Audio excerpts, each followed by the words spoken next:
Champions league সেমিফাইনালের প্রথম লেগে বার্সেলোনা ও ইন্টার মিলানের মধ্যে রোমাঞ্চকর ম্যাচ ৩-৩ গোলে ড্র হয়েছিল। দ্বিতীয় লেগ কাল। প্রথম মিনিটে ইন্টারের মার্কাস থুরামের ব্যাকহিল গোল ও ২১তম মিনিটে ডেঞ্জেল ড্যামফ্রিসের অ্যাক্রোব্যাটিক গোল বলে দেয় ইন্টার কত দ্রুত গোল করতে পারে। অন্যদিকে বার্সেলোনার বারে কামব্যাক করা বলে দেয় তাদের দ্রুত গোল দিয়ে লাভ নেই। ম্যাচ হবে সান সিরোতে। কোন দল জিতবে কাল? বার্সেলোনার ১৭ বছর বয়সী লামিন ইয়ামাল দুর্দান্ত ফর্মে রয়েছে। প্রথম লেগে ১ গোল এবং দুবার পোস্টে আঘাত করেন, সাথে ফেরান তোরেসের শক্তি ও গতি। তবে ইন্টার মিলান গোলের সামনে খুবই ক্লিনিক্যাল, কোনো সুযোগ হাতছাড়া করে না। ইনজুরির কারণে ম্যাচে থাকছেন না জুলুস কুন্ডে।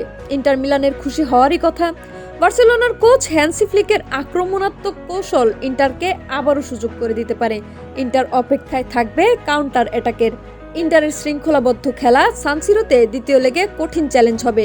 বিশ্লেষকদের মতে বার্সেলোনার ফাইনালে যাওয়ার সম্ভাবনা ৫৫%। তবে ইন্টারের ঘরের মাঠে জয়ের সম্ভাবনা উড়িয়ে দেওয়া যায় না।